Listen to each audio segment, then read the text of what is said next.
everybody. Welcome back. This is Film Tangents. On this side of the mic, you have Ice T.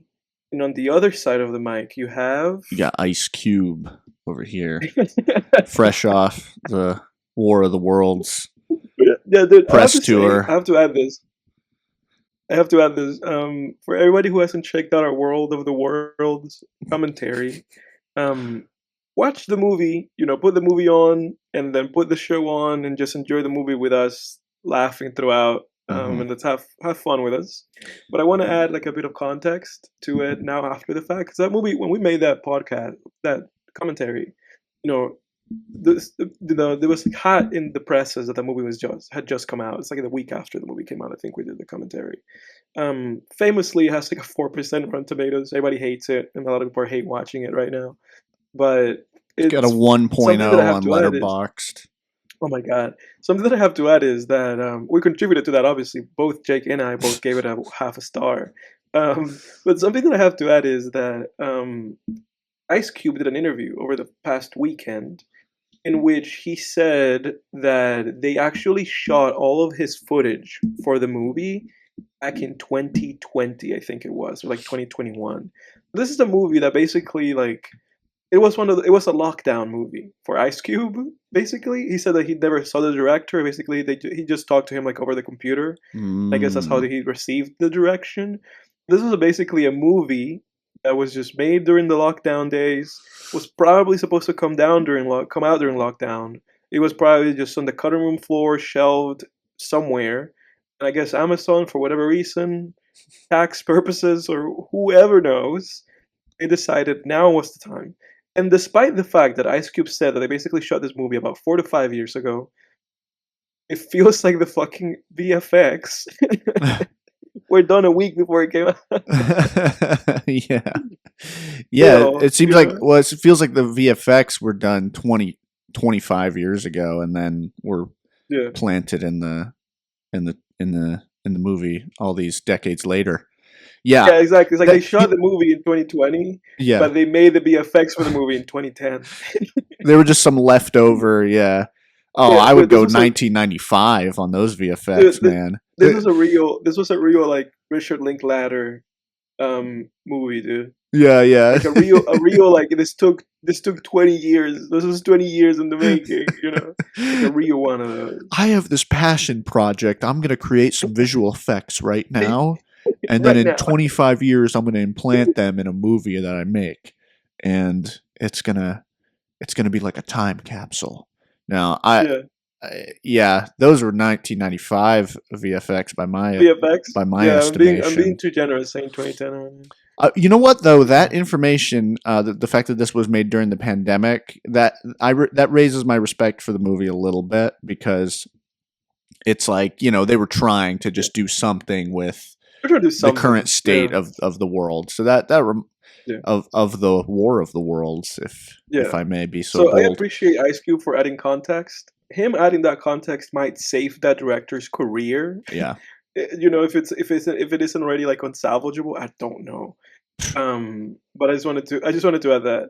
And before we go into this week's movie proper, which is Phantom of the Paradise, I wanted to say, and I wanted to kind of kick this off. This is like an official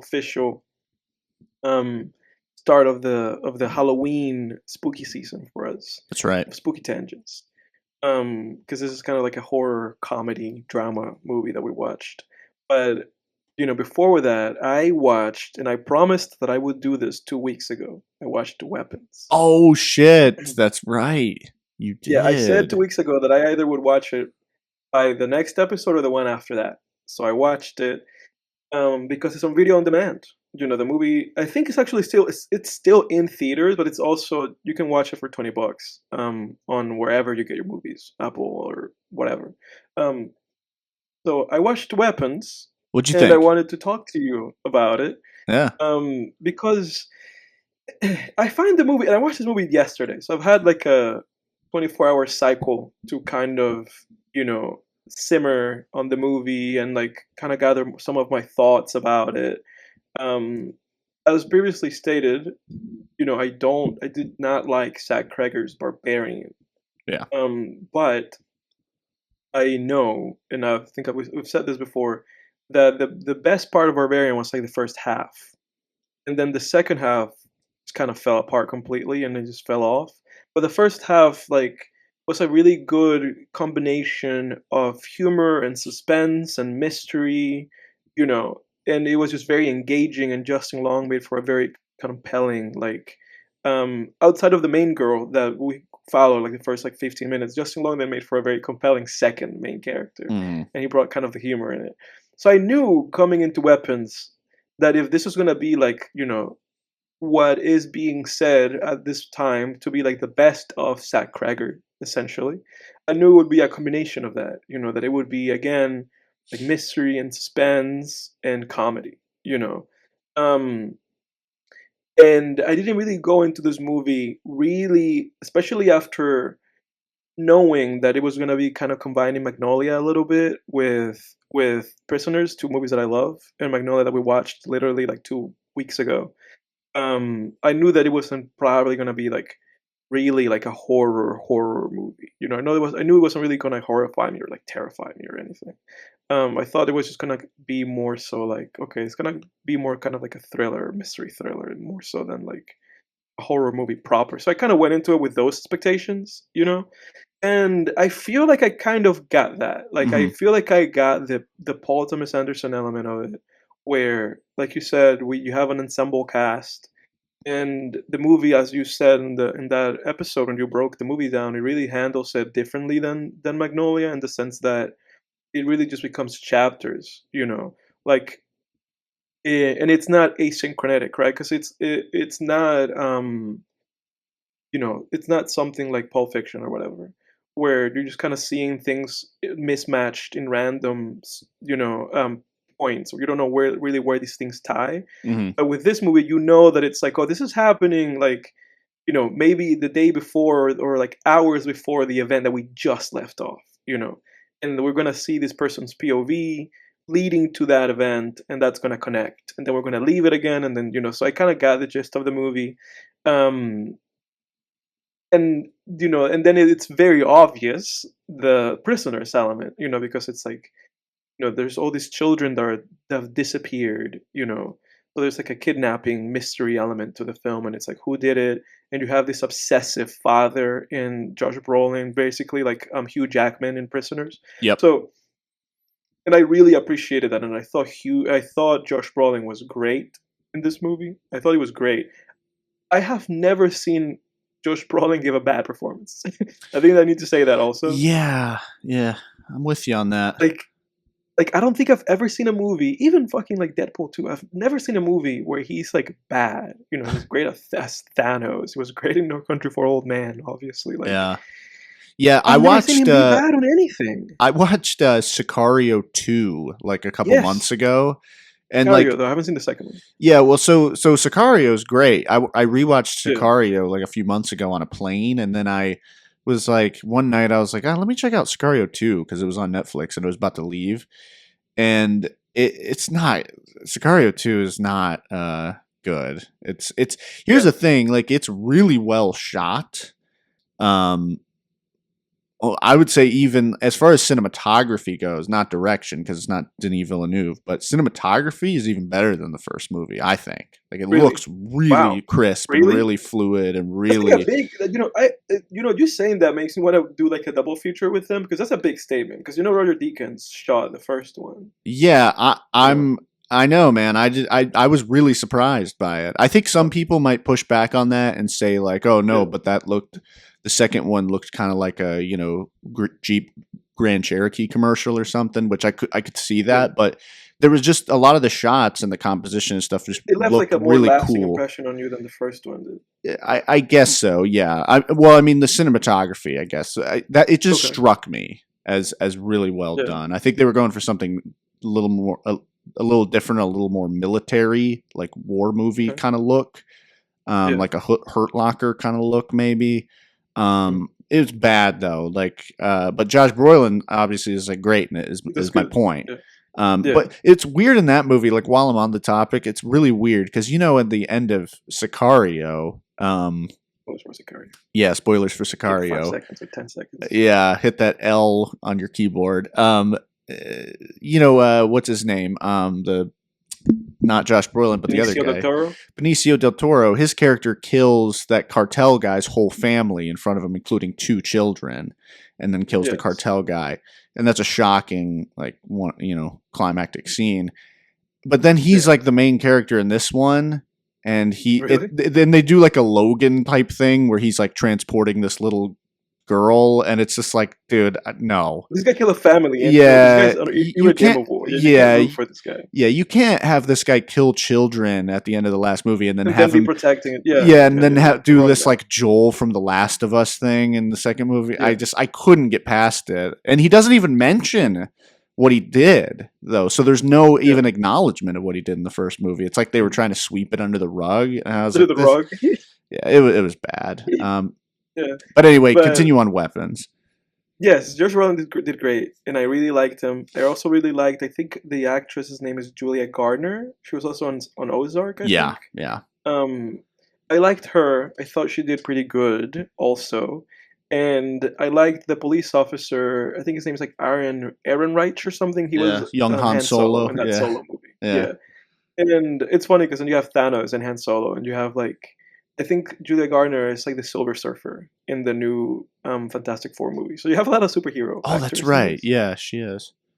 Good for Yeah, her, so- man. but I Because like she was like the best part of Ozark. I don't like Ozark, but Yeah. she was. I've seen enough of Ozark to not like it. Also. Yeah, I like. 3 or 4 episodes.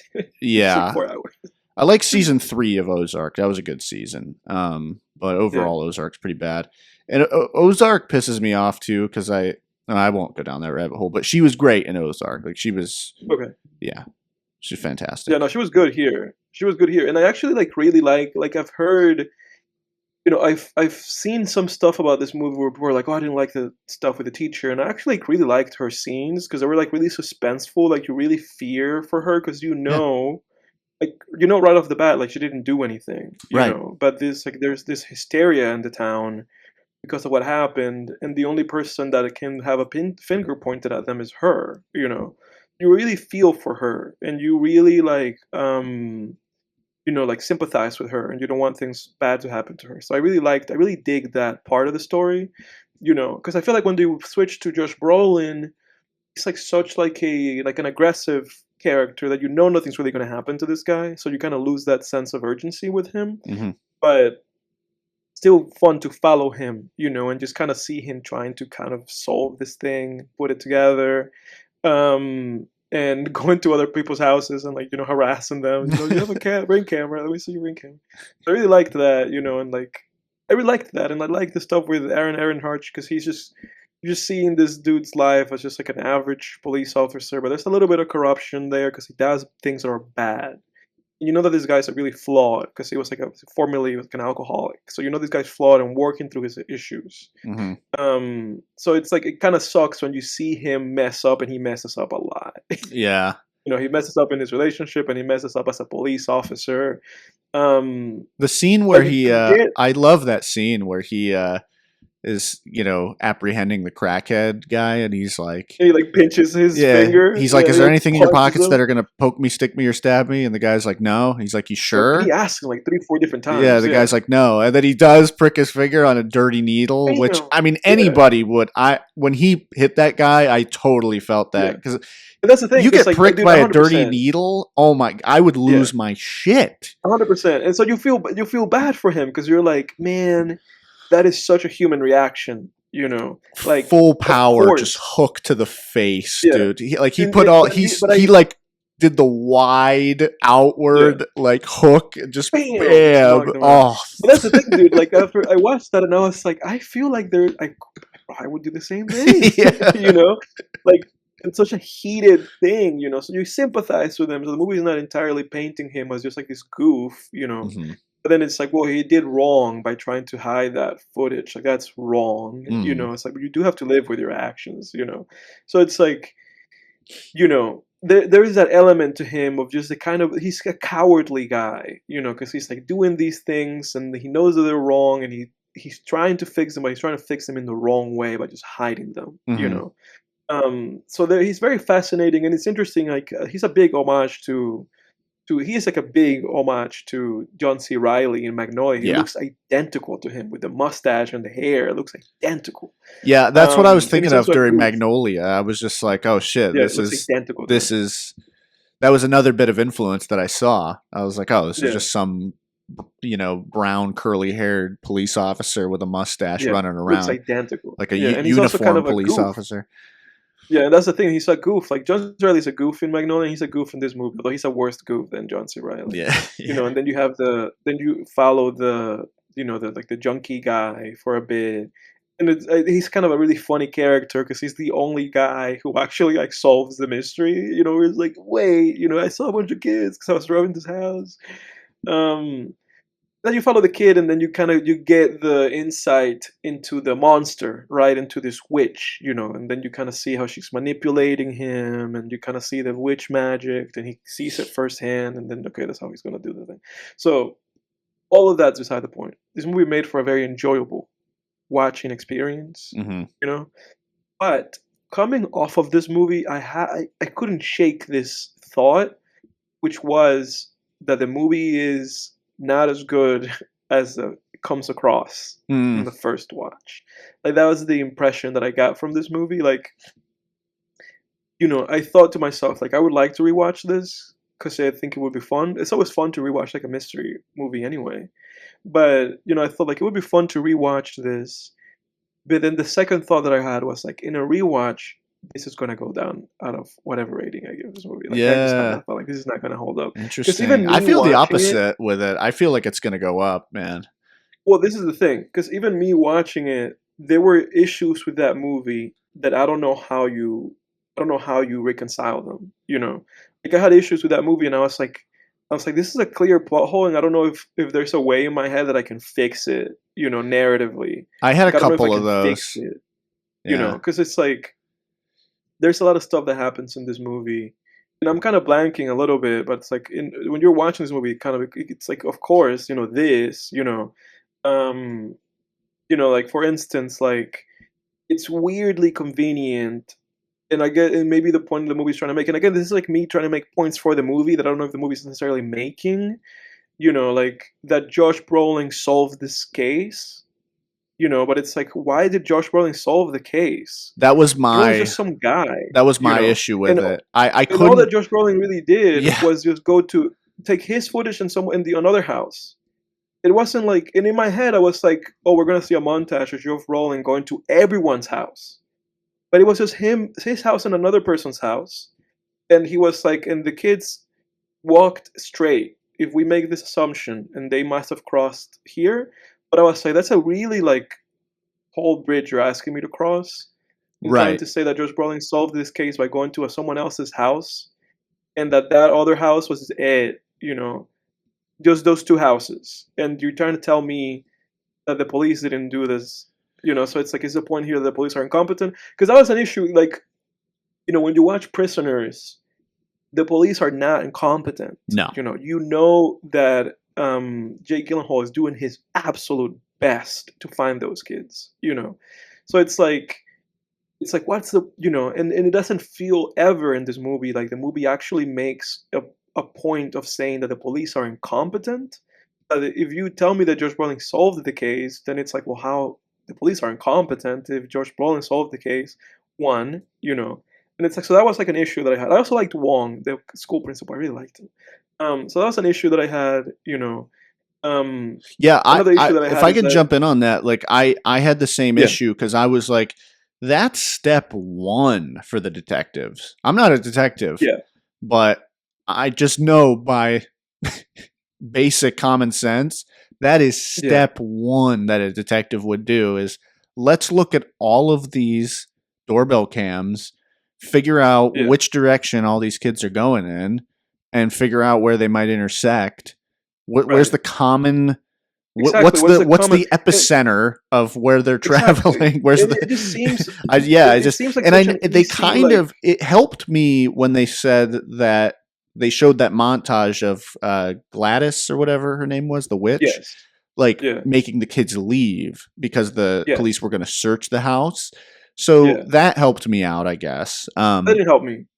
That Well, didn't help me. They didn't solve anything for me. why not? Because I mean, if you think about it, if the police go and there's nothing there, I guess you would think though that they would keep an eye on that house. They Exactly. completely lost interest in it. Yeah. But So it's not only. But it's not yeah. only that they. It's not. Like that was like another issue because I didn't solve the issue for me. That created more issues for me Uh huh. because I was like, well, I was like, now you have it. To these kids are all leaving in the middle of the night, going somewhere, who God knows where. But it's like, wouldn't somebody notice that? Right. Right. Yeah. Like, so it's like that's one, and it's like two. It's like, how good of a job can a like elementary school, like young little child, like, kid looks like he's 7, maybe younger than that. Hmm. So it's like, how good of a job can this kid do with this older lady at cleaning this house? Really, like Right. how good of a job can he really do? So it's like that. I had that issue. That It's is like that true. The doesn't seem police like really found traceable or believable. Yeah, no there's no evidence of nothing. There's no 20 evidence. This kids kid really being. cleaned it. So Yeah. it's like that. Yeah. And it's It's true. like I had a lot of issues, and it's like with the kid's parents are MIA. You would assume that at least the dad had a job. Wouldn't the job be like, hey, where is this guy? Like, what's going on? That was never like an issue in this movie. Like that was brought up. Like, how is this believable? And also that it's like the kid's house is like clearly abandoned. You know, like it's clearly abandoned, and it's like, well, this is an issue. Like how like if this house is really gonna be like not questionable, but it's like the house is all boarded up and the windows are all shut and the grass is overgrown and all the mail still stacking up in the front of the house, and it's like if this neighborhood has like a what do you call that, like a housing association or whatever, which HOA. was neighbor an HOA, like that would be an issue.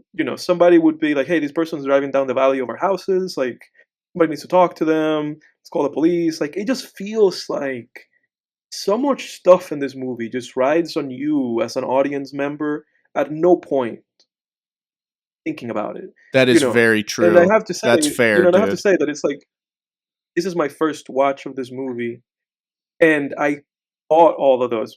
Forgive me if anybody can hear the dogs barking. Can But it's like this is my first time watching this movie, and I caught all of that. Hmm. Like I didn't watch anyone's videos. I didn't go out of my way to watch weird analysis or anything.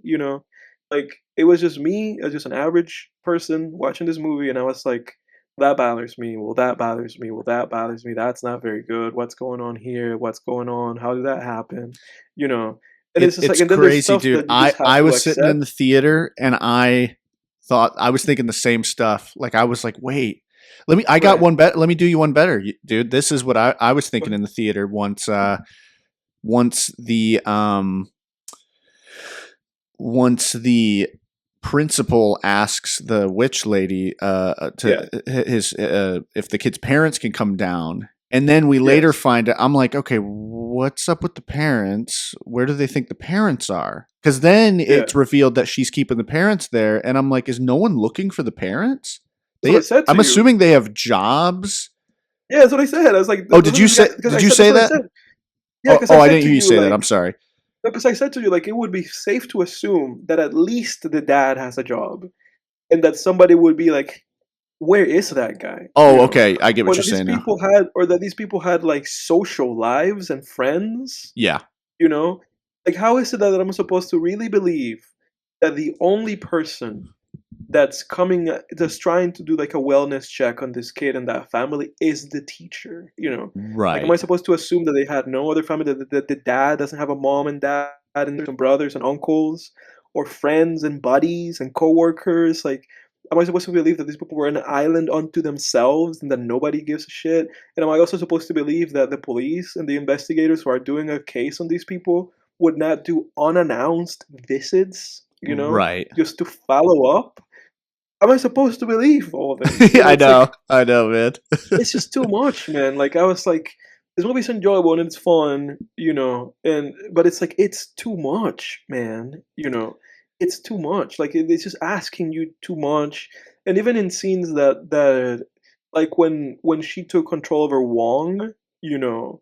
And it's like I get that because that's kind of like Wong doesn't want to, and he's like Wong is very much like about the book, and he knows this is like a crossing a boundary situation, and his partner is like, "Oh no, come in." His partner's like, "Let's be nice." Yeah. but it's one of those moments that reminds me of Ari Aster a little bit, where also felt like the way that that situation was that I felt like the violence in this movie was like gratuitous, and Mm, I often have issues with movies when they do that, especially when I feel like it's not that kind of movie. Like I feel like this was not that kind of movie. Like I feel like at the end when they just rip the witch apart, I think that's great.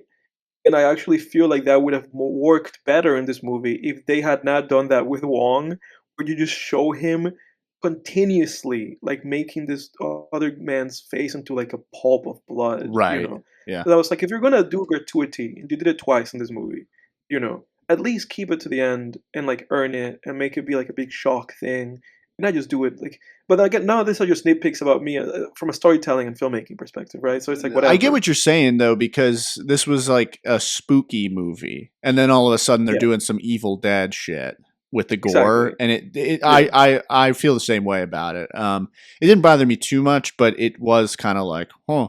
The only reason it yeah, didn't shock me or like surprise me, which maybe it didn't surprise you either, was because of Barbarian. Like Barbarian yes. was like that I was like, more. of course. Yeah, Right. But it does seem like, yeah, I was kind of at that. I was kind of that opinion too, where it was, yeah, and I'm watching it and I'm thinking, this is a spooky sort of movie so far. You know, that this is yeah, more about terror and not yeah, gore. And it just, yeah, it yeah, felt weird to introduce it all of a sudden in like the yes, middle of the second act or whatever. yeah. So it was one of those things, and it felt to me like he kind of shot himself in the foot a little bit, like he did in Barbarian, where he couldn't help himself. And it's like, well, if you're really growing as like a storyteller and filmmaker, then help yourself. You Hmm. know, like don't at least don't take it as far as you did. And it's like, because I get that this movie's mixing genres and there's comedy here, but it's like at some point it's like whatever. Like when they do it, like I laughed at when Josh Brolin and the teacher come into the house. And Josh Brolin he just keeps throwing that guy like a rag Yeah. doll. Like I laughed at that. That was That really was funny. great. That was hilarious, and then when he was looking at the kids' faces, like trying to see which ones were his kids, that kind of made me laugh too. There's like weird, Yeah. like what do you call that? Like there's like humor in this movie that's like sometimes you can't tell if something's funny or if like unintentional. Sometimes it's like okay, of course this is intentional, like just Brolin throwing that guy, and sometimes I don't know if it's intentional, like when he's sliding the kids' faces and being like, nope, not my kid. Like Yeah, I sometimes don't I'm think like, that I was don't, intentional. If it yeah, was, I then it laughed at was. that. I think the word you're looking for maybe is bathos. That's like the. Yeah, That's like a fancy old or unintentional. Latin thing. Well, it's not unintentional. It's like introducing humor during a serious, dramatic Yeah, moment, and it's like yeah, a. but that, It's a risky. It's a like a weird. You know, yeah, it's but that's the a thing. Like, shaky I don't think bridge. it was. I don't know if it was that. Hmm. Like maybe I'm wrong. Maybe there's more. If there's more people who found that scene funny, then I guess it was. Because it came across to me as like maybe he didn't intend that to be funny. Yeah, But that's beside the point. I didn't feel like the director intended that scene to be funny. That's where I Yeah, stand on that. I didn't find yeah, myself like internally kind chuckling a of little bit. chuckling at that or anything. Yeah, I kind of felt his desperation of like finding his kid actually. And yeah. then there's the So scare at the end of it with the witch, yes, which was that good. she's there. So Oh, and then you to know kind what of put a. else? Real Go quick, ahead. one thing that bugged me was I think he kind of shot himself in the foot too with that kid, the main kid, Mhm. who doesn't go missing. Alex. It's a great sequence where he kind of tricks like his zombie parents into chasing after Mhm. him, and then goes into the room and stuff. It also though seemed a little too smart for like a 7-year old or whatever he Yes. was. Because Yeah. that's my thing with that. Like, it's interesting when you look at drama, because people always want like smart characters. Like, oh, that character was really Yes. smart, and they did a Yeah, but really smart this kid is not a thing. kid from Home Alone. Right. And my problem with that though is like, why would you expect everybody to just be geniuses? I think it's very Right. contextual, like I kind of have that in Cape Fear, like at the end where the girl figures out like how to get out of that cabinet and then sprays him with that Mhm. thing. I'm like, that's a little too smart for like a 14 That year old or what. character. It's The in this character that you introduced situation too. here. You're not thinking clearly.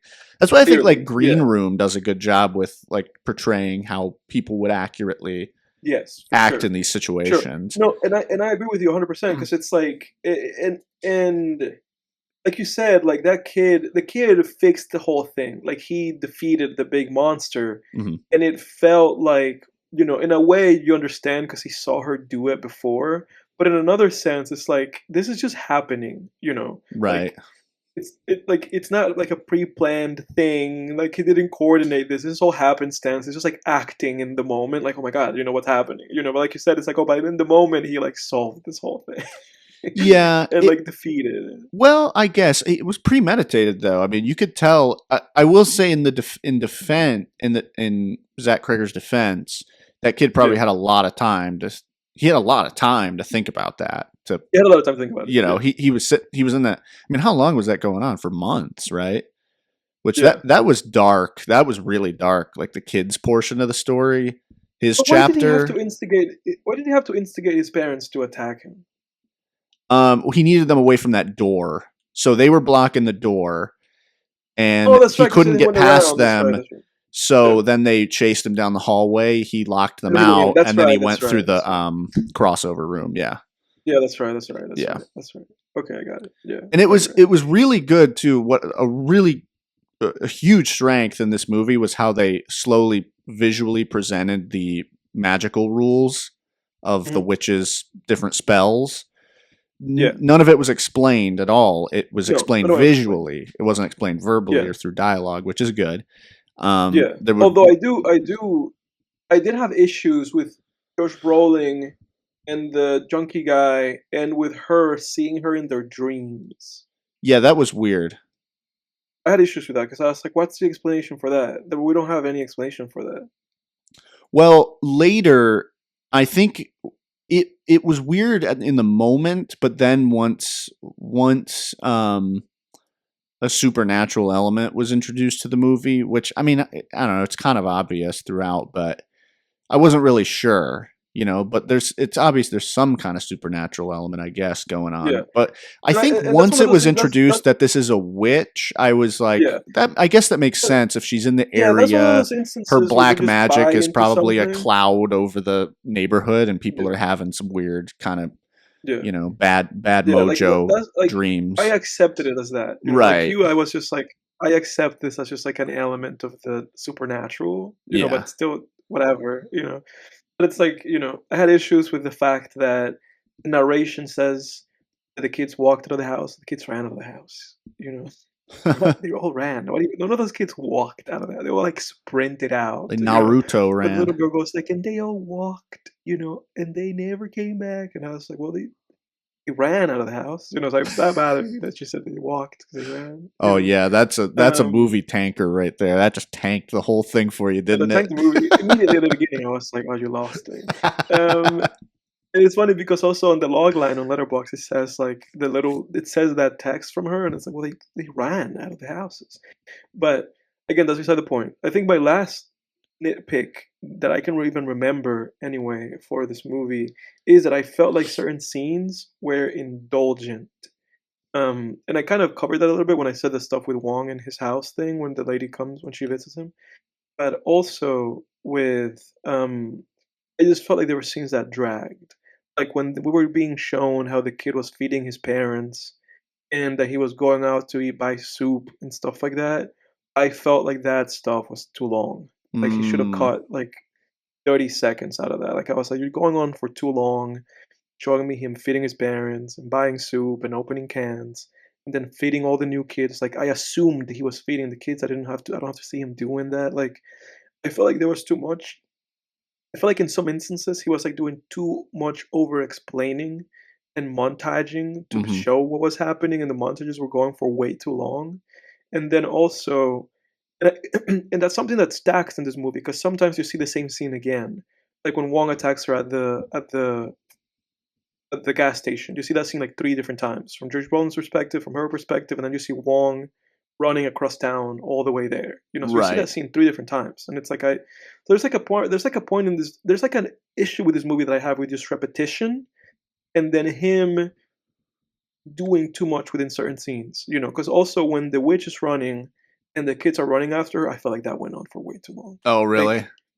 We see her going through like a house and another house and another house, then into a backyard. She closes the door behind her, then into another house, and it's like I was like, I get it, It's like at some point it ceased to be amusing or funny. I was just like, just let the kids catch her. Like I don't care for watching these kids, And then you have like a tracking shot of like the girl that finally like, tackles her. And it's like, I just cut one of those out, Like it was just one of those where I was just cut one of those out, cut one of the scenes, cut one of the takes of the lady through the house, cut the kid being at the grocery store 3 different times or whatever. I think he showed it twice, and then he showed the kid walking with the bags a few times, and it's like, just cut that stuff out, Like, show it to me once. I don't have to see it 3 to 4 different times, Because then when he shows that stuff, then it creates another issue in my head where it's like any reasonable person that continuously see this kid doing that would say something, Hmm. Um, people love anything is reporting shit and like doing things that sticking their head in somebody else's business. It's like somebody would have reported that kid, So it's like you're making me ask more questions of this movie. Yeah, and it wasn't his teacher watching him too. Like, wouldn't why didn't she Yeah, ever see him go but didn't back she with see that? Like, if she groceries? was Yeah. exactly like we saw that this lady was like stalking this kid a few days, and it's like I can only assume she was doing that before, and it's like why didn't she never see what was so convenient that she never, So it's like again, because of all this stuff, because of all this like stuff just like that just builds, you know. And I swear that if I watch this movie again, that stuff is gonna bother me again. I'm not gonna be able to rationalize it for the movie, and I might see new things, Yeah. you know. That's what I'm saying to you. Like I don't see this movie going higher. Like I'm being very graceful to this movie because I'm thinking like a 6-7. I'm like a 6-7. Oh And I yeah, feel like if I give it 7, a dude. 7, it's gonna go I feel like if I give it a 7, it's gonna go down to a 6. If I give it a 6, it's gonna go down to a 5. It's I feel like it's one of those. I'm glad to hear 6 or 7 though, because I'm glad you would consider it like above average still, Yeah, because I don't think it's a 5. Like, I really don't think so. I don't think I would give it a it's so 5. well made. I think the movie's a 6 though. And I even challenge the movie as like a well-made movie. I challenge that from a filmmaking perspective because Mm. I feel like it was very rudimentary. Like it was very by the numbers. Like I couldn't really catch it onto anything other than like aping PTA things that he was doing. Mm. I couldn't catch onto like any actual trademark or consistency. I So I really don't enjoyed the know. It filmmaking. just I loved the camera movements. I love the way Zach Kreger films darkness. Like he films just the way he it's pretty makes good. a dark neighborhood street look. I feel Yeah, but like that's not him though. That's the cinematographer. well, the cinematography, Like yeah, whoever. I mean, like I can't attribute that to him. Like I can't attribute lighting to a guy that's just directing a movie because then that's like somebody else is doing that job. well, but he I don't give tells the that to him. cinematographer how to make it look. I don't know. That's debatable. Like we don't know what he's saying We to don't know make his it. Like that's process, debatable. but whatever. Yeah, well, that's debatable. The crew, whatever. Yeah, Yeah. I don't care who gets credit. I guess it's the end product. Like is what I'm yeah. trying Because to get the only thing that across. I can give a director credit for in a frame is just the frame. Like it's just like what you're doing with the camera, like where you're pointing it and how you're moving it. And that depends on the director, even if I give them that credit. But it's Right. like to him, I'm willing to give him that credit, but like lighting and stuff like that, I'm not gonna give that to him. Like Sure. unless, because I haven't seen that. Like for me to really say that about him, they would have to be a continuous element of his films, devoid of whoever shot it. Hmm. Like if he switches cinematographer and then the style continues, then I can be like, that's a stylistic trademark of his. I'm not willing to do that for him. Like I'm not willing to draw that bridge for Zach Kreger. I don't think like I'm not willing to give him those tomatoes Sure. just yet. Sure. Well, the movie. Yeah, I yeah. really The movie, enjoyed how the sure. movie. It reminded me a lot of like I rewatched the original Halloween last night, and it reminded me a lot of Halloween. How it makes the I have to neighbor rewatch that movie. how it makes a neighborhood look just like this dark at night, a nighttime neighborhood just look like this dark void with little islands of light that are these houses. Just Yeah. just the way it Yeah, I don't know. It's for those listening, I'm not very well rested today, so this is going to be like one of my shittiest episodes. Just so you're aware, No, the not going to no, speak very no, intelligently, but yeah. no, no. You always do, Uh, even if you're not well rested, and it's not gonna come across that way. oh, thanks, man. You're such a good friend. No, so like This is like one an Eber. shot. This is like a Cisco and Eber episode, dude. Because I'm like being like, I didn't like it that much. You're like, actually, there's more here You to take in. well, you are giving it a 6 or a 7. I'm happy you at least I'm giving it a got to a seven for sure. I'm giving the 6. movie. You know. I'm giving this movie like the benefit of the doubt, and I want to look at it more through your eyes than mine. And like just Oh just at yeah, least focus on the positives for sure. yeah. Well then, yeah. Because if you saw the movie through my eyes, you would have had a hell of a time, sir. Now, I agree with every plot hole you've brought up. I agree with, and I Yeah, thought of it in the theater. And at certain yeah. points, my stomach dropped in the theater with that sense of, "Oh no, this is gonna suck." Like when I That's why I realized can the give it an plot. eight. That's Yeah. why. Well, when I realized those plot holes, like that plot hole about Josh Brolin, like even before Josh Brolin, just the fact that they were all caught on Ring doorbells and running in this one direction, I'm Yeah, so like, that's a lot of I was information. like, Yeah. you guys have an orgy of evidence. That's what detectives Mhm, call it, an orgy of evidence. Where it's like this mhm. is almost like too much. It's like, Yes. well, they say that when the crime scene looks massaged, like they want, but it's a massive. It's like a feast that they're Yeah. given. It's like holy shit, you guys, it's like solved already. This is why crimes are easier. It's easier to convict these days, I believe, because Yeah. and that's why crime is down in this century versus last century because of it's just so hard to hide things nowadays. Yeah, with these cameras I mean, and back in the stuff. '70s, Ted Bundy escaped a courthouse and went on murdering in Florida for like Yeah, again. years Yeah. under a new identity. You can't do that now. There's no way. No. No way. No. Um. But yeah, no, those plot holes. I mean, hit me every single one you said. They hit me immediately, and I would have this sinking feeling early on in the movie, like, oh no, this is gonna suck. Here we go. It's just gonna be another Yeah. X, another Yeah, but he barbarian. managed he managed to pull it up. He managed to pull it through despite all that. Plot holes are weird. Plot holes are almost like a great employee with a bad attitude.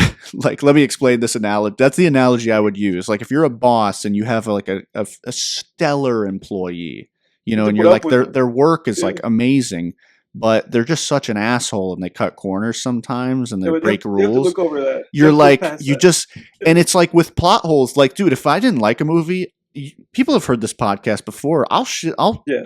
I'll slam those plot holes left and right at them. Yeah. I'll throw them like fucking darts at that movie. But you But like this movie. when it's like we talked I about like The this movie. Departed, The Yeah. Departed, massive plot holes Yes. that wouldn't Yeah. make sense on any planet. Yes. Story Yeah. It's funny. decisions, It's relevant part and because I was just thinking about it. yeah, and you can't get past it. It's like Yeah. you can't. It's an interesting thing when you look at storytelling and you're like, what am I willing to believe here? And Exactly. is me not believing it, The how deal much does breaker. that tank the Yeah. story? Like, when does a Yeah. story become, um, yeah, when does a story become not a story, but when does a story become bullshit, essentially? You Right. know what I mean? Right. Because that's the Yeah. problem. That's why people don't want plot holes in their stories. It's like, Yeah. because a story, great fiction is truth, and it's like Yes. you want to be told this story and think like what I just heard was true or could be Right. true. Right. But then And it's like about how much goodwill it generates within you to be able to yeah, look past those things. exactly. And it's an interesting philosophy because it is a problem to hear things where it's like to have so many of these things happen where you're just like bullshit, bullshit, bullshit. Yeah. But I will say I do disagree with you in the aspect of I hear your sentiment, but I disagree. Yeah. I didn't feel the length of those certain moments. So like the kids running after the witch, for instance, I wanted them to get that witch so bad. I hated her Yeah. so much, dude. I Yeah. hated her. I hated her Yes. guts. And so that scene worked for me because it was like Tarantino says when you're I like know. I pulling thought that you were gonna rubber say that too. band, you know? Yeah. And it just Yeah. I just kept, no matter how long the scene went on, I just kept Yeah. amping up more. Like I became more Yeah. desperate for them to get her. So, Yeah. and then the same with the kid montage, that almost gave me a similar feeling. This is going to be a weird comparison, but when I was a kid, the original Walt Disney Pinocchio is a terrifying fucking movie. Have you ever seen that? Mhm. Yes, but I barely like recall that movie. That is like an animated horror film. That movie should Mhm. be illegal. No, but I mean, it should be. But the original Pinocchio should Banned. almost be like, in the vaults, like the way Song of the South is, obviously for very different reasons. But like Yeah. Disney should shove that in the vault, dude, because that shit is terrifying. But for those of you who've seen it, you may remember in Pinocchio, all these kids get taken to this like carnival or whatever, and then the people running Yes, the that's right. carnival turn all the kids into donkeys. Donkeys And it and never stuff. gets resolved, too. They turn the kids into Yeah. donkeys and they ship them off and sell them You to just have like to you just have to mines. accept it. And Yeah. it never gets resolved. Those kids never get saved. And the kids are like crying. They're screaming, crying. They want to go home. And I couldn't handle it. Like at 7 years old, I was like, oh my God, I can't fucking handle this, dude. And I Yeah. had a similar feeling during the scenes where this witch was establishing her control over this kid. It was like that same just pit in my stomach of watching this, Yeah. feeling No, but that the doesn't bother me. Like, helplessness of a child, and yeah. No, but and the for scene, that like, reason, for that reason, the length of that scene, I'm sure if you tack on another 30 seconds, I would have felt the same way as you did, but Yeah. that scene was like tormenting me, and it kind of worked. Yeah, but the scene that I'm talking about is not the one where she sits him down in front of his parents and make them like stab themselves and stuff. That's No, not I the know. scene that I'm talking about. I know. Yeah, Okay. you're talking about the montage where he's kind of getting used to his new normal, like his new Yeah. routine. What I'm saying Yeah. is, so thank you for clarifying that, because I understand that's a scene you're talking about. So Yeah. even that scene, though, I felt just that it just worked for me because I felt the pain and like torment of going through that and having to Yeah. walk around knowing that this was happening at home and not being able to say anything. It felt really just gross and real to me. Because Yeah. I get that. there's a lot of kids that are going through, obviously not like with a Yes. supernatural witch, but similar situations, like domestic situations that Yeah. have to walk around and not say anything. And just, it just worked for me, I guess is what I'm trying to Yeah. say. And Yeah. then also you were saying the repetition with the, what do you call that? The timeline, nonlinear They just narrative. having the scenes like repeat themselves from Yeah. different angles or whatever. Yeah, so like stacking the scenes or whatever. So that didn't bug me because I felt excited whenever I would whenever it showed us a scene again, repeated a scene from a new point of view, because I just got excited because I felt like, oh, we're getting closer to the meat of this whole thing. Mhm. And I just felt like I Mhm. was getting new information each time, or at least about to get new information.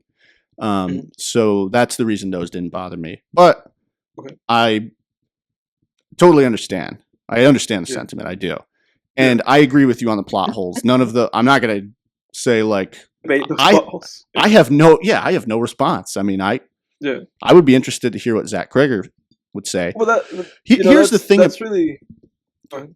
Yeah, real quick. I was just going to say, like, the thing about that is it's interesting because, it's tough with horror because, again, like, I think like Nightmare on Elm Street is a good example of this, where it's like there are similar issues with Nightmare on Elm Street. I think similar plot hole issues in that movie.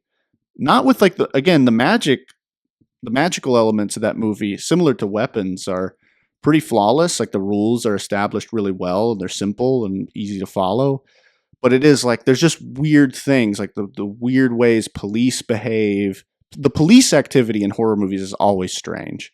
It's so hard to get around law enforcement and just there. Yeah, You have to. yeah, It's like you almost just always have to dumb police down. yeah, Like even watching Halloween last night, like I was just like, why is this one sheriff like walking around looking for Michael? Shouldn't this be a bigger deal? Like, why is he so mhm, skeptical of Dr. Loomis? But it's like, it wouldn't be scary if you had hordes of police doing a grid search for Michael. It would feel right. too safe. So it's tough. It is hard, man. But I look at that and I'm like, well, I feel like with the horror genre, it's just something that we live with. Like I live with as a horror fan, I guess. It's Yeah, just like a lot of times there's just going to be some stuff you can't get around, and yeah, I you get just that. you gotta like sus- you can't fill those plot holes at the expense of it not being scary. If that sentence just made Right. sense. Well, I think that's one of those things, right, where that's where the movie was able to generate goodwill with you that it was not able to do with me, right? Yeah, Because it's like, though, like, because both you and I, like both of us, we can see the plot holes in this film, and I'm sure a lot of the people listening to this can. Maybe that's new information for some folks, but we can see the plot holes in this movie. But it's interesting to me because I think the place where you and I deviate, at least with like our rating for this film or like how much appreciation we have, is in the stuff that's not plot holes hmm that you appreciated and I didn't. yeah, Like my nitpicks of being like, I felt like the movie was too repetitious. It was showing me too much. It was showing me information too many times. I feel like where that didn't bother you and it bothered me. I feel like the movie like lost goodwill points that then put me within a threshold of being more bothered by the plot yeah, yeah, yeah, holes. yeah. You know, That's it fair. decreased my it decreased my health bar enough that I was like, now I'm bothered by the plot holes. Your health bar. You were doing Yeah, the playable character like, oh, the yeah. health bar is It's like going the down. like you punched me a Oh. few too many times, and now I'm like, those things they bother me more than maybe to another audience. But I'm gonna have this movie sit at a 7 for the time being. If I ever revisit it, well, maybe I will. Um, we'll see how things go. 'Cause then maybe some things will become clearer. Maybe there's an explanation to all that in some scene, and they just went over everybody's head. Who knows? I'd be interested to hear Um, Zach Kreger talk about the plot holes. Like if he ever yeah, had a response. I know that generally doesn't happen. Like it's kind of a shame, but right. I feel like once a product is out there, writers and directors don't really address Done. It's plot done. holes. The only thing I Yeah. can think of offhand is like James Cameron responding to the Titanic plot hole at the end of Rose Yeah, being yeah. able to He fit like on the thing. debunked it. Yeah, and he was like, Yeah, yeah, but like, um, because yeah. Zach Kreger knows the plot holes. He knew it when he was Course, writing them, of course. Like, I of mean, course. anybody would be like, how would the police not solve this? Right. Um, The only thing that I can say in his defense is that prior to watching this movie, I read that he went to through some kind of like loss, and that this was like basically like a therapy script. mm, hmm, So in that sense, it might be to him that this movie was more so like an emotional thing than like a logical thing. mm-hmm, And when he put it out there, it was just so successful, and that he was like, "Oh, let's make it." So there's a little bit of that where it was just kind of like this just came from a different place, and yeah, that's just what it is. And yeah, I can accept that.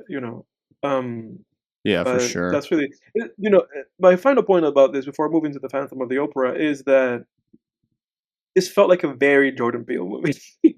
Like this felt like such a Jordan Peele movie that I can I get why he was so upset that he didn't get the script. Yeah, I get it because this is such a Jordan Peele movie. it It doesn't did only feel Jordan that Peele. way. Jordan Peele's about the same kind of stuff, mixing humor with horror and like just mix mashing genres and like trying to surprise the audience. It's like it was just such a Jordan Peele movie that I was like, I get it. I get hmm why you were so upset about not getting this movie. And to be honest, I would have loved to see him make this movie. Like it's kind of like a what if, where I'm like, I actually would have loved to see Jordan Peele's weapons. Talk about weapons. I love that shot of that big like what is it, like an M16. I don't know what that was. Oh, Yeah, like an like the big AR-15. yeah, like the big weapon hovering over his house with the 217 time on it. I was like, that's cool. That You was liked cool. that, That was like, huh?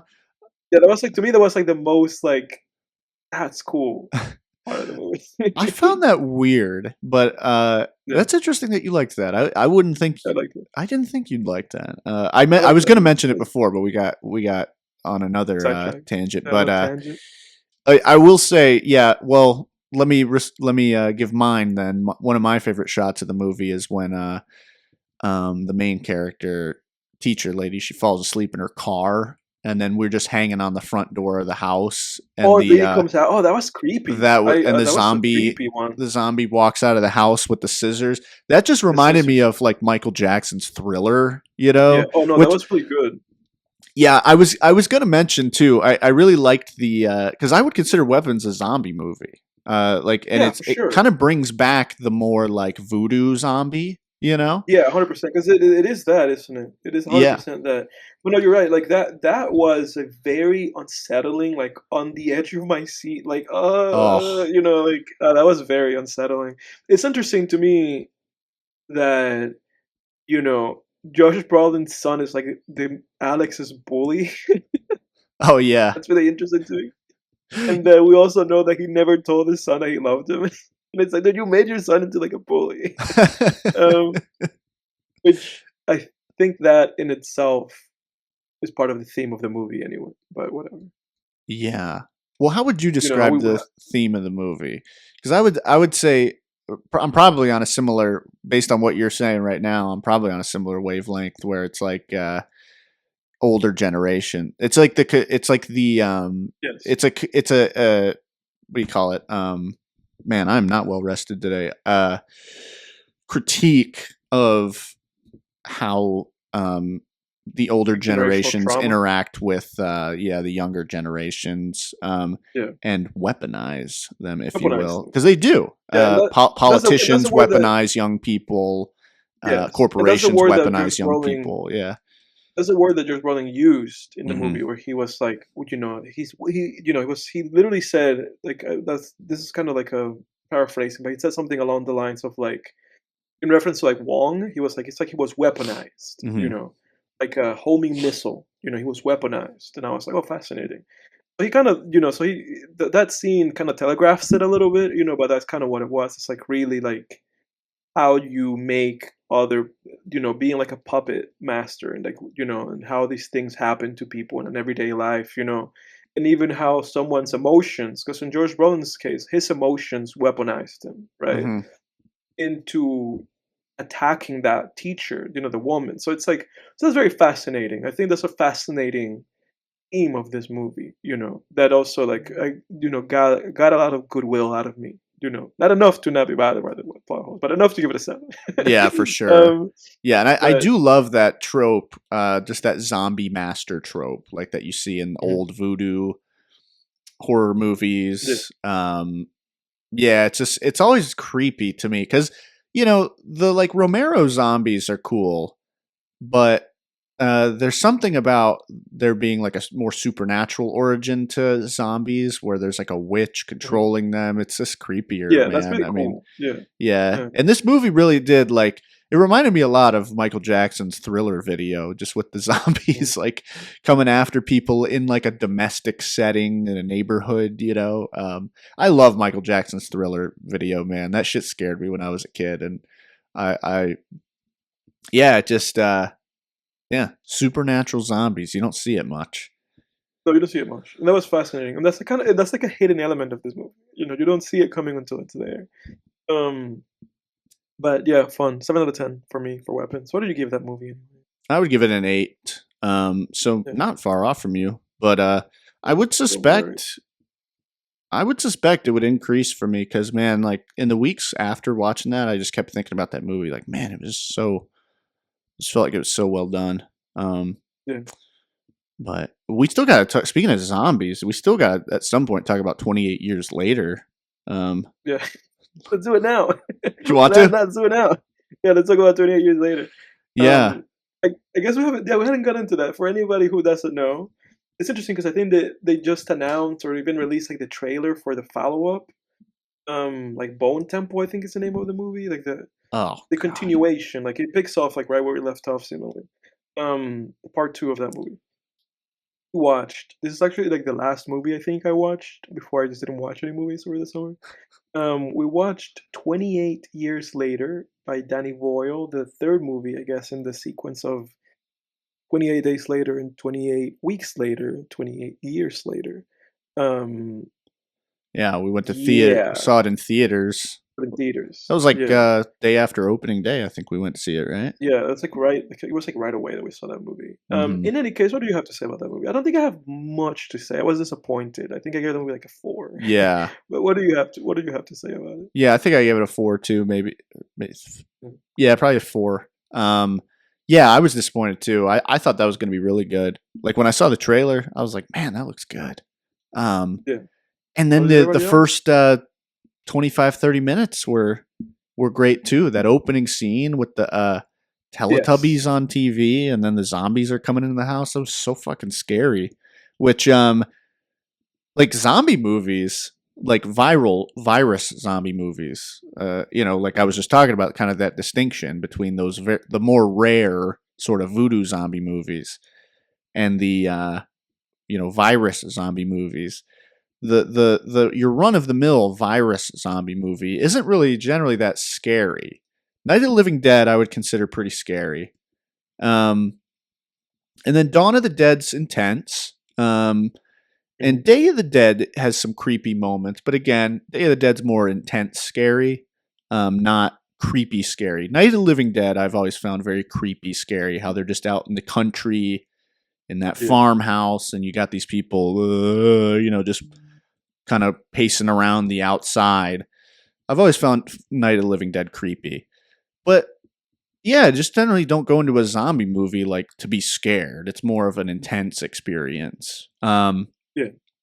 And the opening of 28 Years Later was creepy. It was a couple Yes. minutes, but it was like, oh shit, that's creepy. I didn't expect that. And Yeah. then you get this great sequence at the beginning of the father and his son going off the island into the mainland and having these The coming of age rite of passage thing. yeah, It's yeah, yeah, and like a little too almost early for him. yeah, and Like a almost year, like a this year too early or something. it was like a Hills Have Eyes type encounters with these zombies, Yeah. and it was terrifying when they're in the Mhm. woods and up on that hill. There's that group of zombies, and the main one's Yeah. just like, That big one. oh, and they Yeah. all start running after him. But I they was do like, a they do a oh, great job of establishing, like, I guess, like, the rules, right? And, like, the hierarchy of these zombies and how everything's kind of evolved, right? yeah. I think the biggest problem with 28 Years Later, it just because here's the thing, it falls to finish my point. It falls apart once the father and son get back to Right the after that. island. Yeah. Right, Aaron Taylor Johnson. yeah, it falls apart. You have this weird relationship with the father and son that doesn't make any sense. Like Doesn't make any sense. the son's disdain, or resentment toward his dad comes out of nowhere. It makes no No, it sense. makes no sense. Makes no sense. Besides the fact that I get that his dad, he kind of saw his dad stepping out on the mom, but still, it just made Yeah. it really just didn't work. I No, think especially for, like, go ahead. I was go gonna ahead. add, like, especially if I feel like for the son's age, Yeah. I feel like it makes no sense. The kid's, like, I think 14 in the movie, and it's Mhm. like, I don't know, 13, 14. Yeah. But go ahead. Exactly. That's a good point. And yeah, and then once the kid and the mom go to the mainland, again, it's one of those weird big plot holes. It's like a gaping plot hole where it's like, Mhm. wouldn't it be? And when I say gaping plot hole, every story has those little plot Crater. holes, but then there's some like craters where it's Yeah. like, oh my god, if you didn't have this crater, this plot hole, then the whole entire story wouldn't exist. It Yeah. like when most famous example, the Armageddon plot hole, where it's like, wouldn't it be easier to train astronauts to be diggers? To And be diggers, to be astronauts. The famous Ben Affleck quote. exactly, in the whole movie, it's like that big Evaporated. plot hole that if you were to fill it, the whole movie would be done. It wouldn't exist, the whole story. And Mhm. the one in this one is like, wouldn't it be easier, instead of taking your sick mom onto the mainland, to go and get the doctor who's on the And mainland and bring bring him him. back. Which, that though, you could still have a movie. He could just go onto the mainland by himself, Yes, by himself. which would have been Which scarier, actually. it would have been scary, and it would make more sense, right? Because the issue that he was having is that he was dealing with his dad's unwillingness, Yeah. right? And his dad was hiding things because also his dad should have told him. His dad should have been more forthcoming about his mom's condition. He just didn't know what his mom's condition was. Hmm. Like he just didn't know any better. And it's like I think the dad and the local doctor, older man that was there, I think they knew what the mom's issue was, Hmm. right? I think it was basically more so like trying to protect the son from the information that it's like, oh, this is a terminal thing, Hmm. and we're just kind of waiting it out, But like you said, like I think it would have been more conductive towards the themes of this film to have it be where in the first 30 minutes he goes out with his dad and he's completely incompetent, and his dad has to like basically like save him, him being like, well, if you're not going to go with me, I'll go by myself, like you Hmm. said, and then just have it be that coming of age like moment for him where it's like you have to go out there on your own and try to see this through, Yeah, you and you just like and pitched I a think way better movie, dude. like I think that would have been just so much meaningful. And the funny thing is that he maybe didn't even have to bring the doctor back. They could have even revealed like, oh no, I already saw your mom and she's gonna die. Yeah. Like so it's like so it's just ridiculous. Or the And it was doctor so dies, gets killed by zombies on the way back or exactly something. it Yeah. happens. Like he brings zombies to the doctor and they kill him. Which anyway they do that jump scare where they like the zombie sticks his hand through. They try to whatever. That fucking movie, Whatever. dude. Yeah. But it's like This fucking the movie. movie's like unintentionally obtuse and weird and funny, like and unintentionally, like it never intends to be funny in times where it's funny. Hmm. Like it ends up being that he conveniently, somehow, some way, where just for him and his dad, they went into the land for like a couple of miles and they immediately got into too much trouble. Conveniently, he gets his mom all the way to the doctor's place. Right. I also find that like really annoying, like military guy that the movie just disposes of when it's convenient to just get rid of him. Um, then he takes his mom all the way there, just for the most hilariously like unintentional sequence with Ralph Fiennes, where he just kills his mom.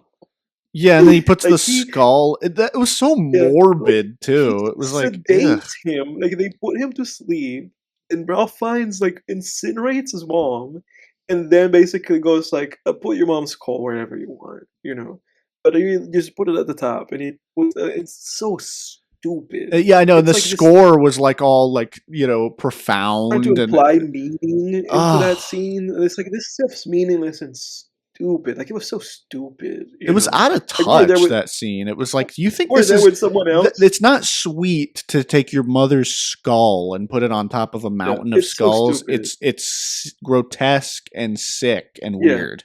especially when the implication here, where this character growth implication, then is forced.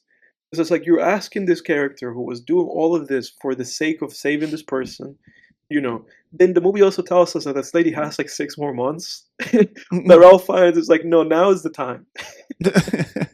You have 6 more months. Now is the time. You still have these moments of clearness and coherence where your son can enjoy having you for like a couple hours out of the day.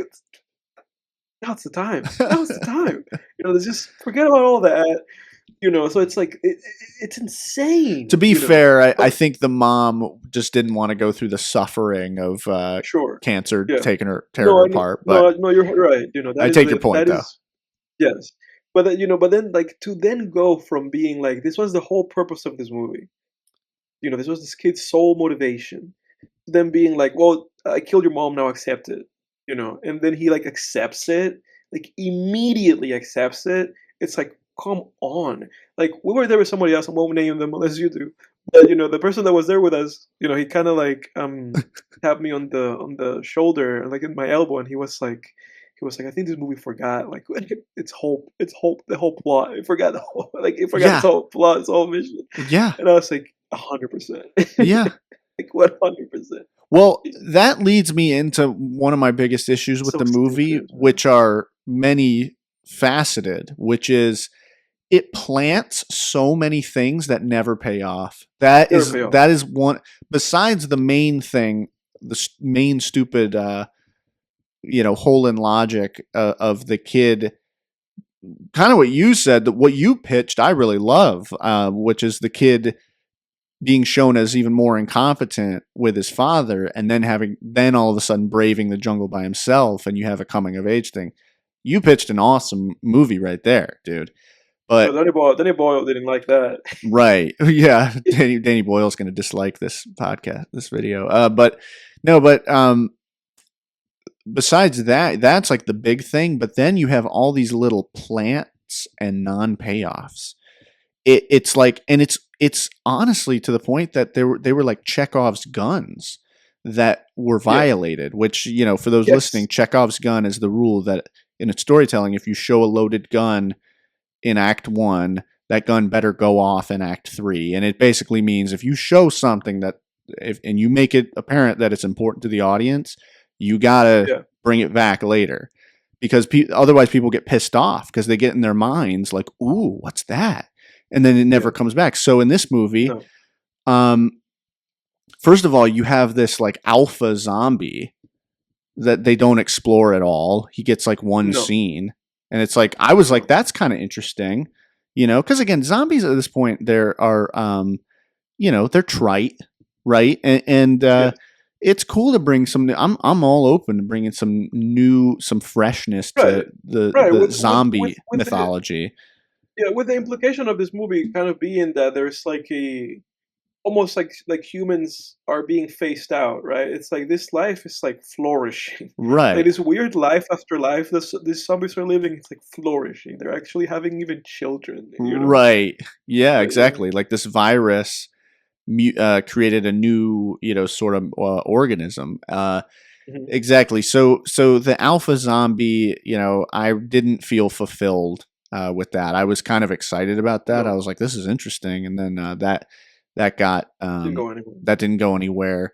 Baby zombie didn't really go anywhere. It wasn't really even a zombie. That didn't pay off for me. But then you had real violations of the Chekhov's gun rule, particularly the mom having this weird like blackout moment where she killed a zombie.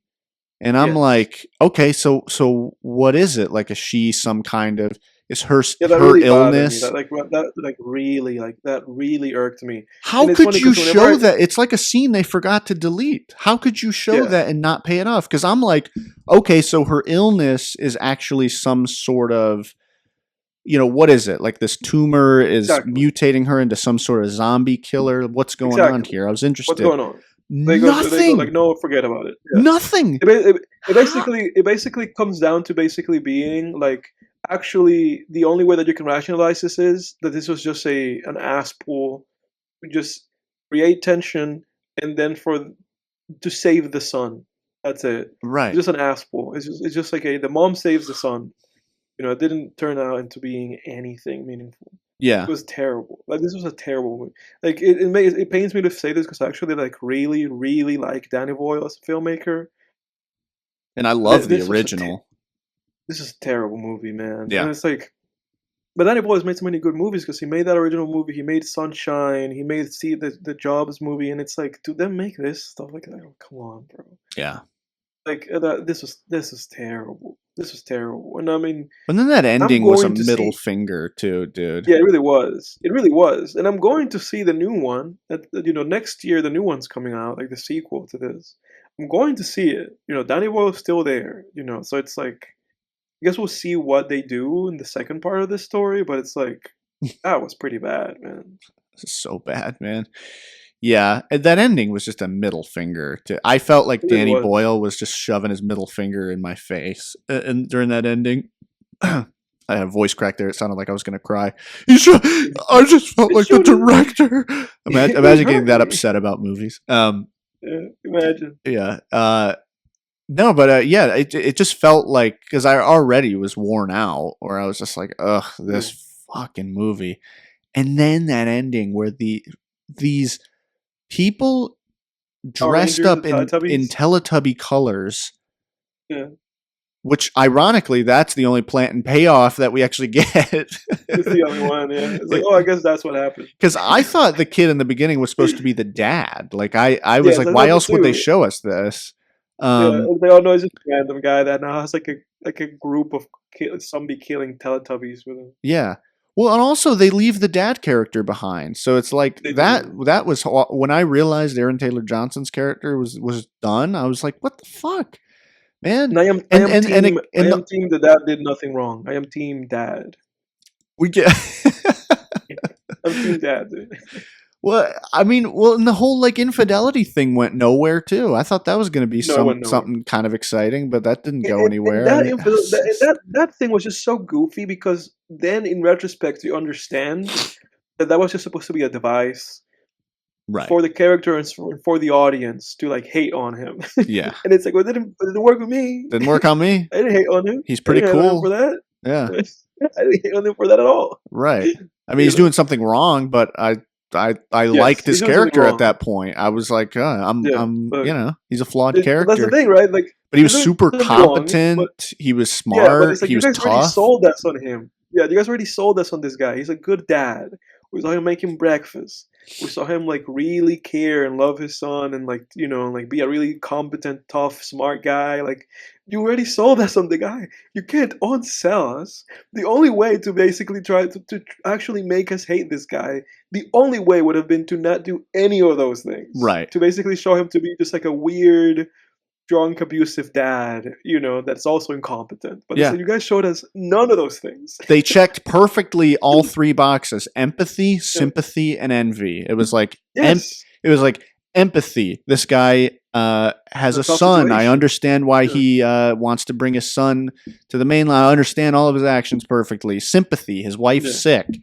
Envy. He's fucking smart, tough, Yeah. cool, carries himself well, Yeah. brave, Provides for his courageous. family. Yeah. Makes food. Yeah.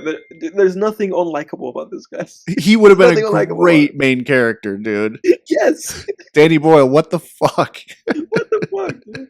What happened in this movie? I know, man. This movie has a 89% Rotten Tomato rating, 3.5 on Letterboxd, How? 6.7 on IMDb. Ugh. So this is like a widely positive movie.